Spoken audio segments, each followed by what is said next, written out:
Saya Stella Amanda sebagai penyaji pertama. Saya Sri Ramayani sebagai penyaji kedua. Saya Sana Saudara sebagai penyaji ketiga. Saya Mariana Nebao sebagai natudet. Baiklah, para penyaji pertama atau keempat bersama. Terima kasih kepada moderator. Cara guru memilih bahan ajar untuk siswa. Pengertian bahan ajar. Bahan ajar atau materi ajar adalah bahan atau materi yang harus dipelajari siswa dalam satu kesatuan waktu tertentu.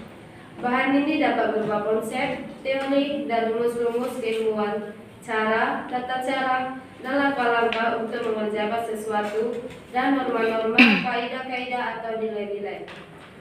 Pengertian bahan ajar menurut para ahli. Menurut Ahmad Sudrajat, bahan ajar adalah seperangkat materi yang disusun secara sistematis, baik tertulis maupun tidak, sehingga tercipta lingkungan atau suasana yang memungkinkan siswa untuk belajar. Menurut tim sosialisasi KTSP, bahan ajar adalah segala bentuk bahan yang digunakan untuk membantu guru atau instruktur dalam melaksanakan kegiatan belajar mengajar di kelas. Bahan yang dimaksud bisa berupa bahan tertulis maupun bahan tidak tertulis.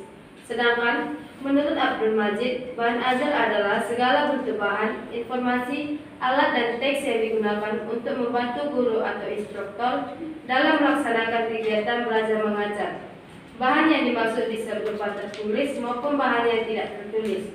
Bahan ajar atau materi kurikulum atau kurikulum material adalah isi atau muatan kurikulum yang harus dipahami oleh siswa dalam upaya pencapaian tujuan kurikulum. Selanjutnya, fungsi bahan ajar. Selain memahami definisinya, maka penting bagi guru untuk memahami fungsi dan bahan ajar.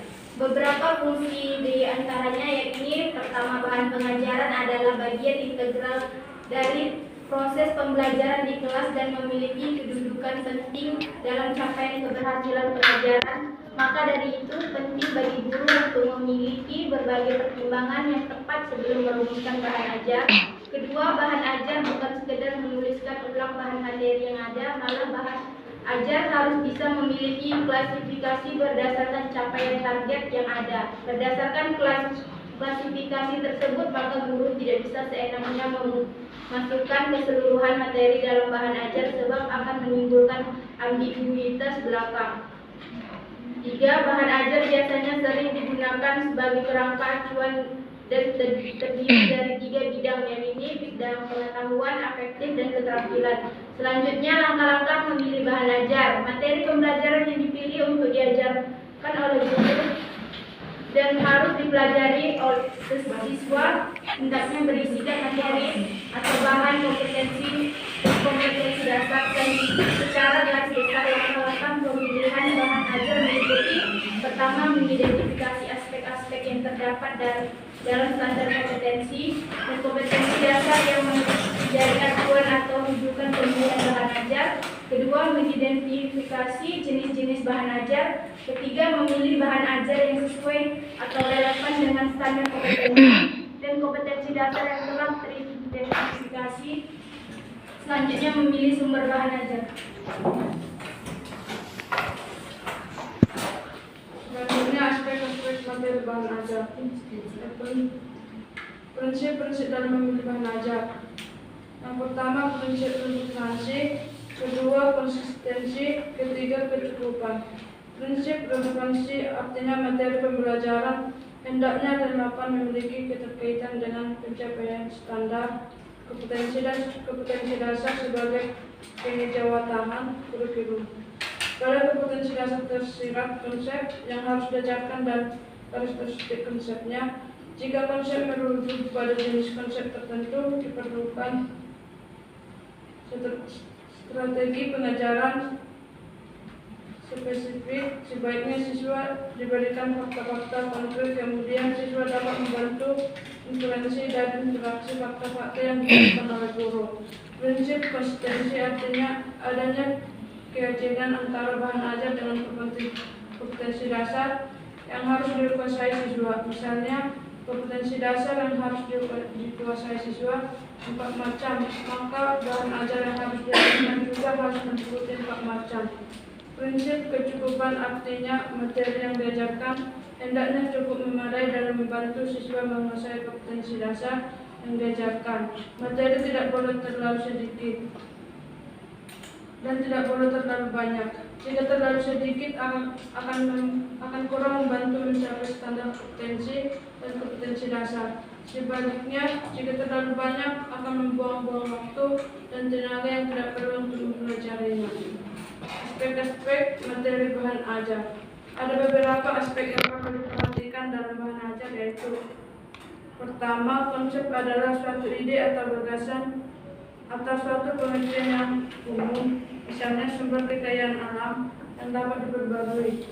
Kedua, prinsip adalah suatu kebenaran dasar sebagai titik tolak untuk berpikir atau merupakan suatu petunjuk untuk berbuat atau melaksanakan sesuatu. Ketiga, fakta adalah suatu yang telah terjadi atau yang telah dikerjakan atau dialami, mungkin berupa hal, objek, atau keadaan, jadi bukan sesuatu yang diinginkan, atau pendapat atau teori. Contoh, proklamasi kemerdekaan Republik Indonesia adalah pada tanggal 17 Agustus tahun 1945. 4. Proses adalah serangkaian perubahan, gerakan-gerakan perkembangan. Suatu proses dapat terjadi secara sadar atau tidak disadari. Dapat juga merupakan cara melaksanakan kegiatan operasional, misalnya pabrik atau proses pembuatan tempe, proses perubahan warna pada daun yang kena hama, pengairan, dan sebagainya. Kelima, nilai adalah suatu mula, ukuran atau merupakan suatu nilai atau model. Umumnya nilai bertalian dengan pengakuan atau kebenaran yang bersifat umum tentang baik atau buruk, misalnya hukum jual beli, hukum koperasi unit desa, bimas, dan sebagainya. Karena keterampilan adalah kemampuan berbuat sesuatu yang baik. Berbuat dapat berarti secara jasmania atau menulis, berbicara, dan sebagainya. Dan dapat juga berarti rohania atau membedakan, menganalisis, dan sebagainya. Biasanya kedua aspek tersebut tidak terlepas satu sama lain. Kendati pun tidak selalu demikian adanya atau oleh konflik sesuatu. Baik, terima kasih teman-teman. Setelah informasi dari kami membuka sesi tanya jawab untuk 2 orang.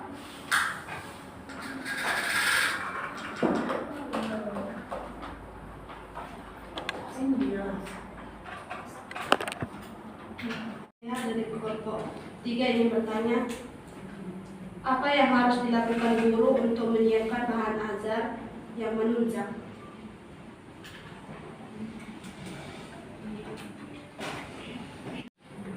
Empat, apa yang harus apa yang harus dipertimbangkan dalam menyusun bahan ajar? Apa yang harus dipertimbangkan dalam menyusun bahan ajar? Baik teman-teman, saya mau waktu yang sebentar untuk menjawab. Ada nomor Surya di mama. Adalah pertanyaan dari Yosi untuk menjawab.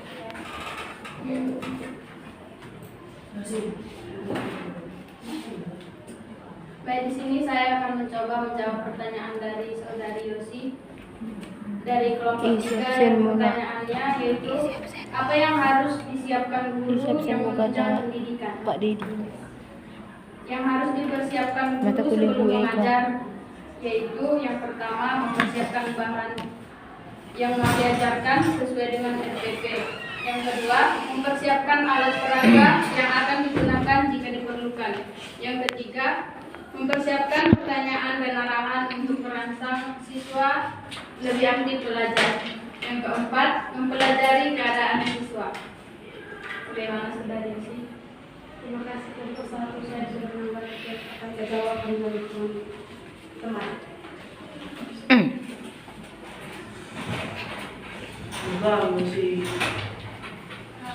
Selanjutnya saya akan mencoba menjawab pertanyaan dari saudari Esra dari kelompok 4. Yang pertanyaannya, apa yang harus dipertimbangkan dalam menyusun bahan ajar?